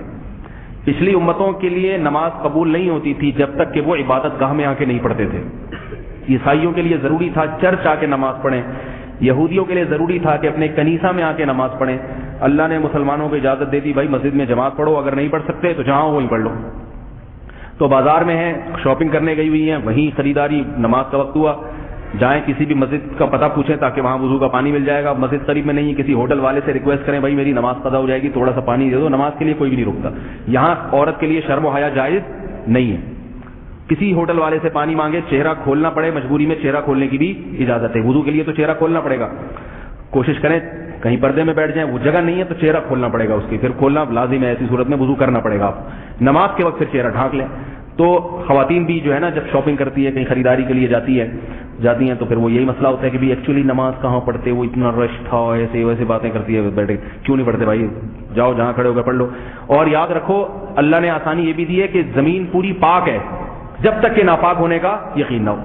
سڑک پہ کھڑے ہو کے نماز پڑھ لیں, مٹی میں کھڑے ہو کے نماز پڑھ لیں. وہمیوں کو بار بار یہ ہوئی کتے نے پیشاب تو نہیں گیا یہاں پہ, بلی تو نہیں یہاں کوئی کچھ کر رہی تھی, تو بھائی چھوڑو ان چکروں کو. اللہ نے زمین کو کیا بنایا ہے, آپ مٹی پہ ہاتھ مارو آپ کا چہرہ پاک ہو جائے گا, غسل ہو جائے گا آپ کا, تو وہ مٹی پاک کیوں نہیں ہے؟ مٹی میں کھڑے ہو کے بھی نماز ہو جاتی ہے. سڑک پہ اس لیے کہہ رہا ہوں کہ بعض دفعہ ڈرائیور روکتا نہیں ہے, تو روکتا ہے تو ڈر ہوتا ہے بھاگ رہ جائے. تو ایک دفعہ ہم نے ایسے ہی نماز پڑھی, روک نہیں رہا تھا, میں نے وضو تو تھا میرا, تو وہ جیسے اترا میں بس کے سامنے آگے کھڑا ہو گیا اور سڑک پہ کھڑے ہو کے نماز پڑھ لی. بھائی اللہ نے جب اجازت دی, سڑک پاک ہے ہمارے لیے, سڑک پہ کھڑے ہو کے نماز پڑھ لو. مٹی میں سجدہ کرنے میں مزہ بھی زیادہ آئے گا انسان کو, اللہ خوش ہوں گے نا, دیکھو سڑک پہ اپنا ماتھا ٹیک رہا ہے. اب اس کے لیے نمازیوں کو بھی ایک بڑی پرابلم ہے, یہ بھی 1 گھنٹے سے پہلے ان کا وضو نہیں ہوگا. وہ اس نے غلطی سے روک دی, چل بھائی پڑھ لے, اب وہ پڑھ کے وہ روک کے پچھتا رہا ہے. کوئی لوٹا لے کے ادھر جا رہا ہے 1 کلومیٹر دور, کوئی جناب لوٹا لے کے وہاں جا رہا ہے, وہ غائب, وہ ہارن بجا رہا ہے, بندے کہاں غائب ہو گئے. نماز اور لوٹے کا ایسا کمبینیشن بنا دیا. نماز کا لوٹے سے کیا تعلق ہے بھائی, پیشاب کا تعلق ہے. تو جو پیشاب آ رہا ہے تو نماز کا ٹائم نہ بھی ہو تو بھی کرو, اور اگر نہیں آ رہا تو نماز کے ٹائم بھی نہ کرو. بعض لوگ کیا کہتے ہیں, نماز اور استنجا ان کا, نماز اور لوٹا ساتھ ساتھ ملا ہوا ہے. پھر وہ ادھر جا رہے ہیں, وہ ادھر جا رہے ہیں, 1 گھنٹہ لگا دیا اس میں, وہ ہارن مار رہا ہے, بجا کے جناب وہ پی بجا رہا ہے, اور پھر سڑکوا ویسے پشتوں میں کھلیے میں نکال رہا ہے, اور پھر جناب وہاں سے یہ آ رہے ہیں. استنجا پھر 1 گھنٹہ ہو رہا ہے ان کا, وہ سوکھ نہیں رہا, خشک نہیں ہو رہا, پھر وہ اتنی دیر ہو جاتی ہے. تو پیشاب وغیرہ وہ اگلے اڈے پہ کر لیں, جب وہ باقاعدہ پیشاب کے لیے روکے گا وہاں کر لیں. اب صرف کیا پڑھیں آپ, جلدی 2 فرض پڑھ لیں, تو اس سے ڈرائیوروں کو بھی آسانی ہو جائے گی, اور وہ آپ کے لیے نمازوں کے لیے روکیں گے بھی. تو یہ ایک سہولت کی چیز جو ہے نا ہو جائے گی. اللہ تعالیٰ سمجھنے کی, عمل کرنے کی توفیق عطا فرمائے. کوئی مسئلہ پوچھنے کا ہو نا, یہ جو آج کا موضوع سے متعلق خاص طور پہ, تاکہ بیان جو ہے مکمل ہو جائے. آج کل اسمارٹ فون میں ایسی اپلیکیشن ڈاؤن لوڈ کر سکتے ہیں جو آپ کو قبلے کا صحیح وقت بتا دیں. موبائل کا GPS آن کریں اور انٹرنیٹ کی مدد سے پتہ لگا لیں. ہاں ایسے, اور یہ بھی ہے کہ جہاں بھی آپ جائیں نا, تو وہ جس شہر میں بھی آپ کی گاڑی ہو یا ٹرین ہو, تو اس شہر کا نمازوں کے اوقات بھی پتہ چل جاتے ہیں. موبائل میں سافٹ ویئر ڈال دیں, آپ حیدرآباد پہنچے میں تو حیدرآباد پہ جو ہے نا کلک کریں, تو وہ آپ کو وقت بتا دیں گے کہ بھئی یہاں حیدرآباد میں فجر کتنے بجے, ظہر کتنے بجے. جی نماز کے وقت 7 سال کے بعد. جی, اور کب تک آدمی, اچھا فرض کب تک ہو جاتی ہے, یعنی کہ ایج ہو, جی 50 سال 100 سال 70 سال نہیں, وہ تو موت تک ہے, کوئی ایج نہیں ہے. نماز تو موت تک ہے, اس کی کوئی وقت متعین نہیں ہے. ایسا جو یعنی طبیعت خراب ہے نہیں پڑھ سکتا تو اس لیے بھائی طبیعت خراب ہے, کھڑے ہو کے نہیں پڑھ سکتا, بیٹھ کے پڑھے, بیٹھ کے نہیں پڑھ سکتا, لیٹ کے پڑھے, لیٹ کے گردن ہلا کے سجدہ کرے, بس رکوع میں تھوڑی گردن اٹھا لے, سجدے میں تھوڑی اور جھکا لے.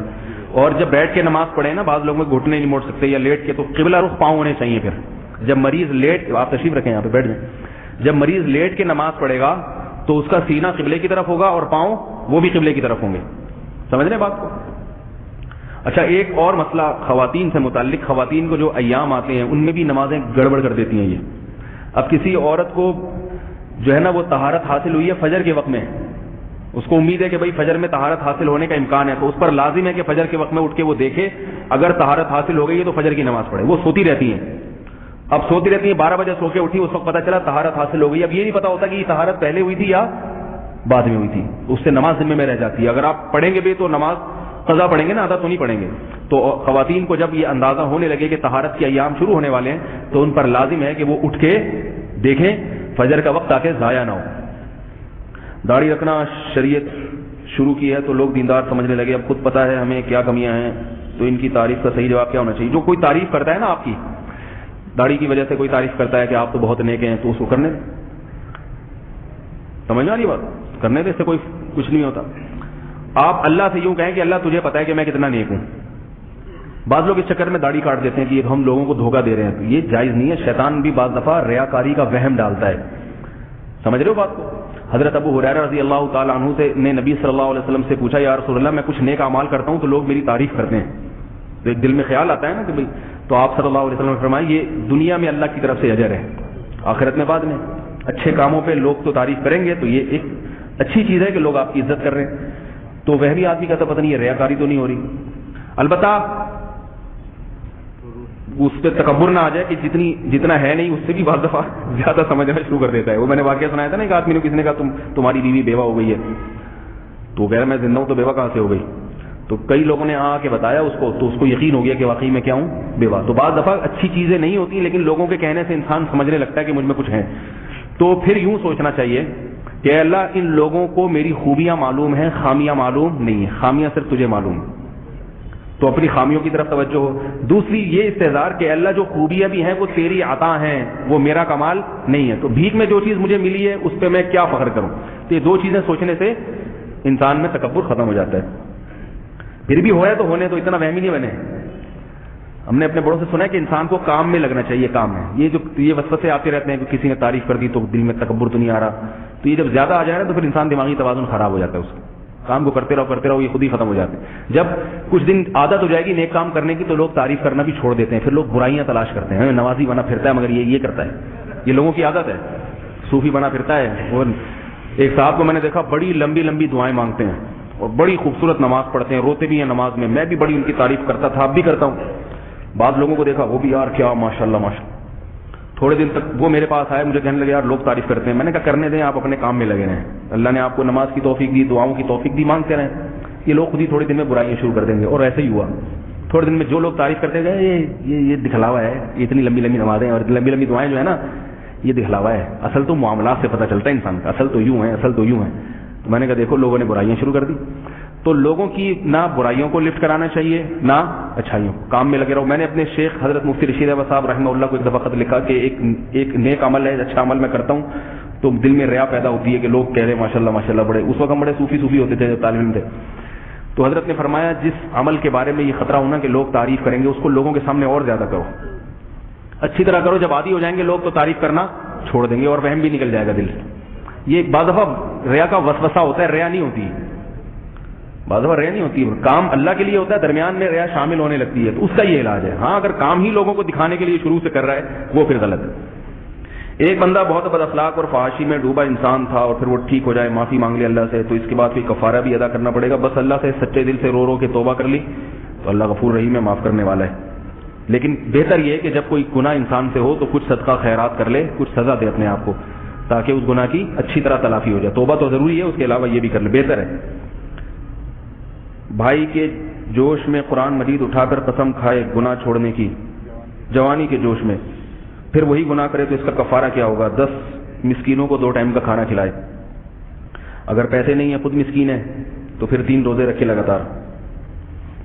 ایک صحابی نبی صلی اللہ علیہ وسلم کے پاس آئے, عرض کیا یا رسول اللہ مجھ سے روزے کی حالت میں, رمضان کے روزے میں زوجہ سے ہم بستری ہو گئی ہے, اور ایسے کہ وہ رات کے وقت بھی, پہلے اسلام میں رات کے وقت بھی زوجہ سے ہم بستری حرام تھی. انہوں نے کہا یا رسول اللہ وہ زوجہ کی پنڈلی نظر آئی رات کے وقت میں, تو وہ ایسے ایک دم فریفتہ ہو گئے, بیوی پہ عاشق ہو گئے, تو وہ ہم بستری ہو گئی ان سے. تو آپ صلی اللہ علیہ وسلم نے ہو گیا. اس لیے بتا رہا ہوں, میں جان کر ہائی لائٹ کر رہا ہوں کہ پہلے صحابہ کو اپنی بیویوں سے اتنی محبت ہوتی تھی. وجہ اس کی ہے کہ بیویوں کے علاوہ ادھر ادھر کہیں نظر نہیں جاتی تھی, کہ ایک ذرا سی پنڈلی نظر آئی ہے اور جذبات قابو میں نہیں. آج عورتوں کی شکایتیں آتی ہیں کہ میاں صاحب ادھر ادھر اتنا منہ مارتے ہیں, منہ کالا کرتے ہیں اور ایسی گندی حرکتوں میں مبتلا ہیں کہ بیگم کے پاس آئے ہوئے 6 مہینے گزر جاتے ہیں. تو جب انسان حرام میں گندگی میں منہ مارتا ہے تو اللہ اس سے حلال کی لذت کو چھین لیتے ہیں. یہ اللہ کی طرف سے دنیا میں عذاب آتا ہے. اللہ تعالی ہم سب کو اس سے محفوظ فرمائے. تو صحابی آئے, عرض کیا یا رسول اللہ جذبات پہ قابو نہیں پا سکا اور مجھ سے ایسے ہو گیا. تو آپ صلی اللہ علیہ وسلم نے ان کو حکم دیا کہ 60 روزے رکھو, کفارہ ہے. انہوں نے فرمایا یا رسول اللہ طاقت نہیں ہے 60 روزے رکھنے کی. تو آپ صلی اللہ علیہ وسلم کو حکم دیا پھر 60 غریبوں کو کھانا کھلاؤ. فرمایا کہ غریب ہوں, میں نہیں کھلا سکتا, پیسے ہی نہیں ہیں. اب اصل حکم تو یہی ہے کہ بس یہ 2 چیزیں ہیں, تو جب پیسے آئیں گے تو کھلا دینا. لیکن آپ صلی اللہ علیہ وسلم نے کہ بھئی تھوڑی سی تنبیہ ہو جائے ان کو, آئندہ یہ کام نہ کریں. تو ان سے کہا کہ اچھا کچھ صدقے کے لیے, کوئی بھی گھر میں کوئی چیز ہے تو اٹھا کے لے آؤ, کچھ صدقہ کر دو. وہ اٹھا کے لے آئے اور کہا کہ جو کوئی غریب ہے نا اس کو یہ کھلا دو, صدقہ کر دو. فرمایا یا رسول اللہ مدینہ میں اپنے سے زیادہ غریب کو کھلاؤں؟ صحیح ہے نا. مطلب یہ کہ مدینہ میں مجھ سے زیادہ غریب کوئی بھی نہیں ہے, جس کو بھی کھلاؤں گا وہ کیا کہے گا بھائی کہ تو تمہیں تو ہم سب کیا کرتے تمہیں میں کیسے کھلا رہے ہو؟ تو آپ صلی اللہ علیہ وسلم مسکرانے لگے اور فرمایا جاؤ کھا لو. کیسا ایک محبت کا واقعہ وجود میں آ گیا. آپ صلی اللہ علیہ وسلم نے کیا فرمایا؟ جاؤ خود کھاؤ, بھائی بچوں کو کھلا دو, خود بیٹھ کے کھا لو. اپنی چیز کفارے میں خود ہی کھا رہے ہیں.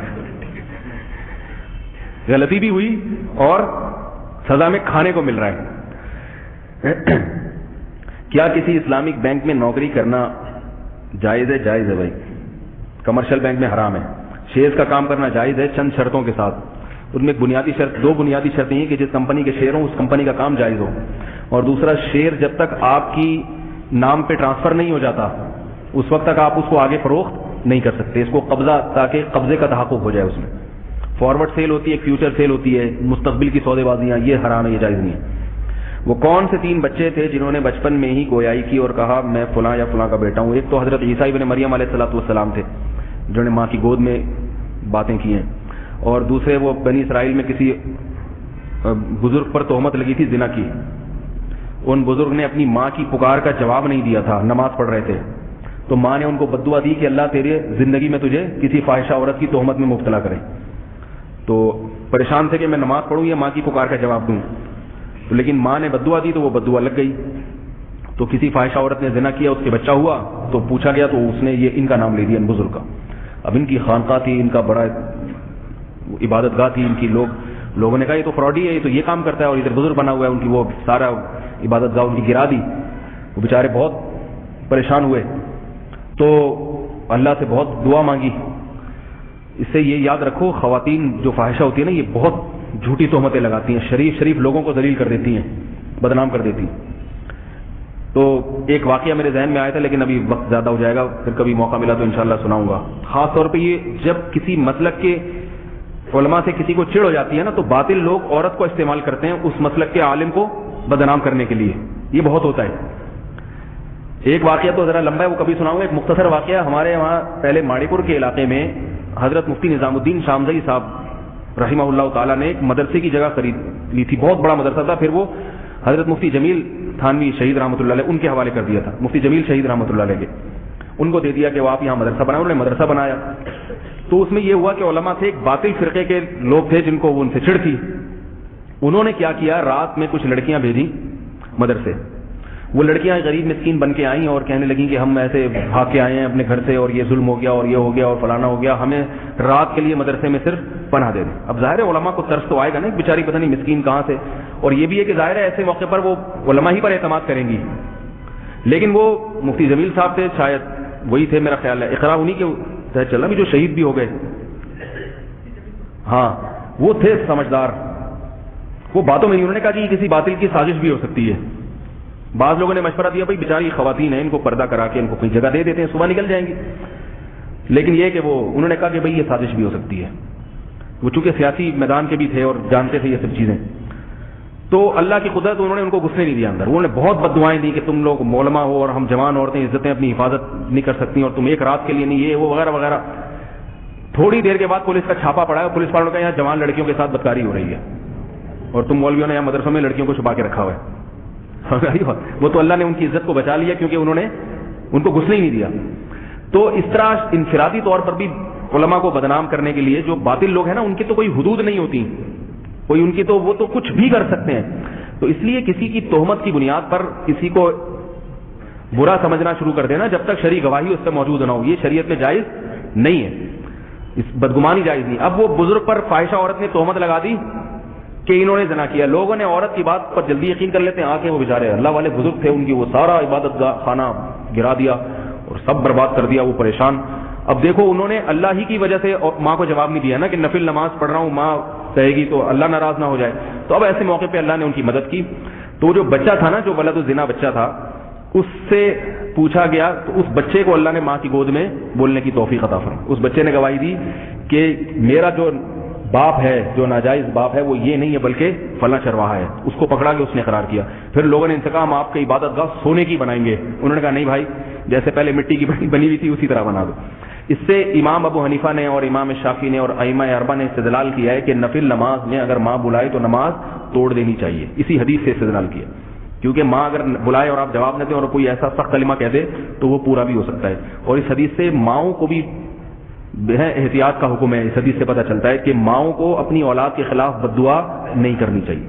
بات بات پہ دھمکیاں دیں جتنی مرضی دینی ہے, دھمکیاں بھی دیتی ہیں عورتیں, بد دعائیں کی دھمکیاں دیں, میں گردن مڑو دوں گی, زبان کاٹ دوں گی میں. ایسے جب بچہ تھوڑا سا شرارت کرتا ہے تو ماں کیسی دھمکیاں دیتی, بہت کسی ٹک کے نیچے آ کے مر جائے تو یہ ہو جائے, ایسی ایسی بد دعائیں. او بھائی وہ خدا نہ خواستہ کہیں آ ہی نہ جائے ٹرک کے نیچے.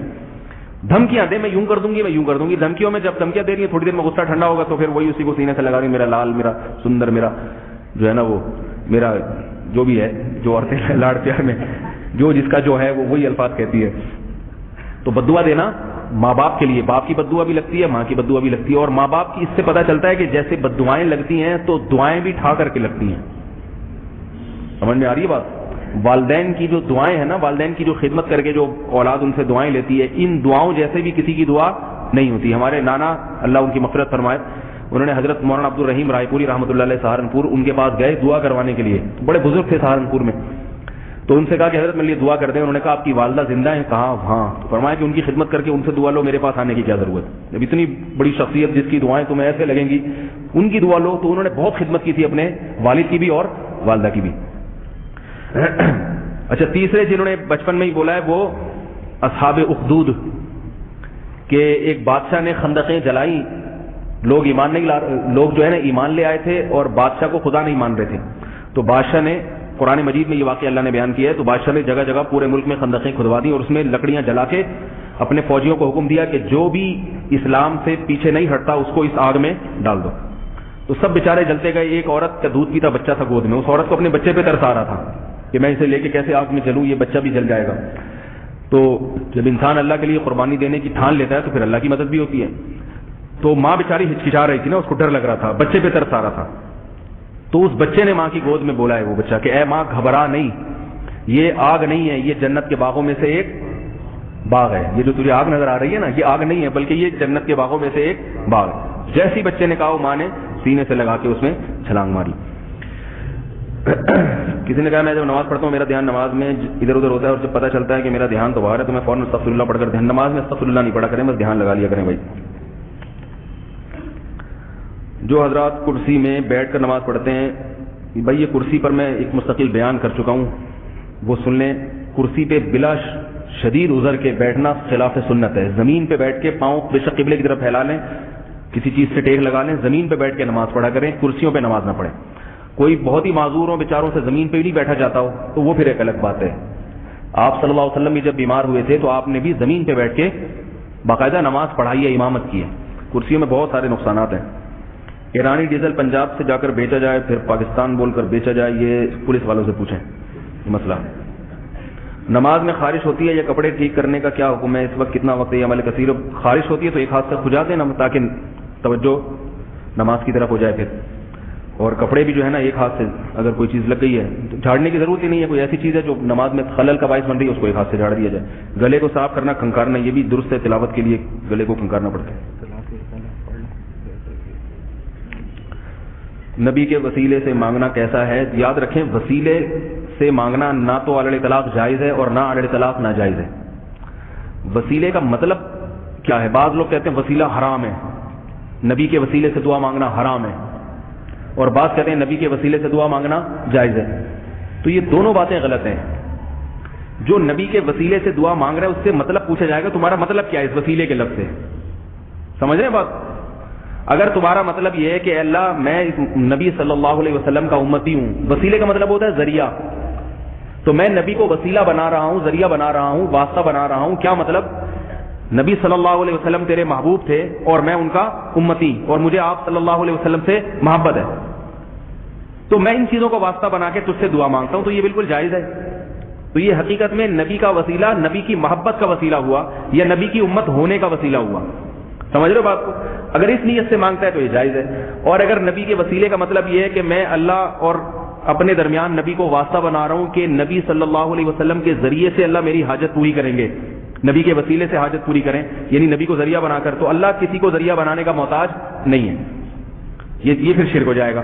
یا نبی کے وسیلے کا مطلب یہ ہے کہ اے اللہ میں یہ تجھ سے دعا مانگ رہا ہوں تو پہلے یہ نبی کے پاس پہنچے گی, پھر نبی کے ذریعے سے تیرے پاس, کیونکہ اللہ ڈائریکٹ نہیں سنتا, یا سنتا ہے مگر پھر قبول نہیں کرتا جب تک درمیان میں کسی کو ڈالا نہ جائے. یہ پھر یہ بھی غلط ہے, یہ بھی شرک ہے. تو وسیلہ جو ہے نا یہ مبہم لفظ ہے, اس میں جو نیت ہوگی اس پر حکم کا مدار ہوگا. سمجھ رہے بات؟ درگاہ پر جانا کیوں حرام ہے؟ درگاہ پہ جانا اس لیے حرام ہے کہ اس میں بدعتیں ہوتی ہیں. اللہ کے نبی نے قبرستان جانے کا حکم دیا ہے تاکہ آخرت کی یاد تازہ ہو. درگاہ پہ جا کے آخرت کی یاد تازہ نہیں ہوتی. درگاہوں پہ جا کے ڈھول ڈھمکے ہو رہے ہوتے ہیں, اتنی اونچی اونچی قبریں ہوتی ہیں, بدعت کا ماحول ہوتا ہے, اور تو بدعتیوں کی تائید ہوتی ہے. ویسے بھی قبروں پہ میلے ٹھیلوں کی اجازت نہیں ہے, اور درگاہوں پہ کیا ہوتے ہیں؟ میلے ٹھیلے ہوتے ہیں. تو آپ جب جاؤ گے تو آپ اس میلے ٹھیلے میں کسی نہ کسی درجے میں شریک ہو جاؤ گے, تو آپ بھی بدعت کی تائید کا ذریعہ بنو گے. علم غیب کے مطابق بریلوی اور دیوبندی میں کیا اختلاف ہے؟ یہ عجیب سا ایک زمانہ آ گیا, اس میں بہت سے بریلوی دیوبندی ہیں اور بہت سے دیوبندی بریلوی ہیں. اس لیے اب کسی ایک فرقے پہ نہیں کوئی حکم لگایا جا سکتا کہ یہ سارے ایسے. میں بہت سے دیوبندیوں کو جانتا ہوں, وہ کیا ہیں؟ کام سارے بریلویوں والے کہتے ہیں ہم ڈھالے کہ وہ, اور بہت سے بریلویوں کو جانتا ہوں جن کے کام کیا ہیں؟ دیوبندیوں والے. تو اس لیے یہ عجیب سی کھچڑی سی پک گئی ہے. کچھ لوگوں کو کچھ پتہ ہی نہیں ہوتا دیوبندی کیا ہوتا ہے, بریلوی. میرے پاس ایک خاتون کا میسج آیا, وہ مجھ سے مسائل پوچھتی ہیں. میسج آیا کہ میرے لیے ایک دیوبندی کا رشتہ آیا ہے, کیا دیوبندیوں میں شادی کرنا میرے لیے جائز ہے؟ پوچھ کس سے رہی ہیں؟ ان کو یہی نہیں پتا کہ جس سے پوچھ رہی ہو وہ تو خود, یعنی سمجھ رہے ہیں آپ, تو خود دیوبندی ہے اور اتنی شادیاں کر کے بیٹھا ہوا ہے. تو ان بیچاری خاتون کو یہ نہیں پتا کہ جس سے مسئلہ پوچھ رہی ہوں وہ کیا ہے. کیوں؟ ان کے دماغ میں یہ بات بیٹھ گئی کہ دیوبندی اتنے برے ہوتے ہیں, اتنے برے ہوتے ہیں کہ دیوبندیوں میں کوئی مولوی تو ہو ہی نہیں سکتا. تو جب ان کو کسی نے بتایا نا مفتی صاحب ہیں, تو ان کے دماغ میں آیا کہ یہ دیوبندی کا تو ہو ہی نہیں سکتے, یہ تو بریلوی ہی ہوں گے. تو اب وہ پوچھ رہی ہے کہ دیوبندی کا. اب وہ خاتون بری نہیں ہے بیچاری, اس کو آپ برا نہیں کہہ سکتے, دائرہ اسلام سے خارج نہیں کہہ سکتے. اس کو جو ماحول ملا نا ارد گرد کا ایریا, اس میں دیوبندیوں کے خلاف اتنا کہ بھی یہ ایسے ہوتے ہیں, گستاخ رسول ہوتے ہیں. ہم سب کو پتا ہے قادیانی کافر ہیں, لیکن تحقیق کتنے لوگوں نے کی ہے؟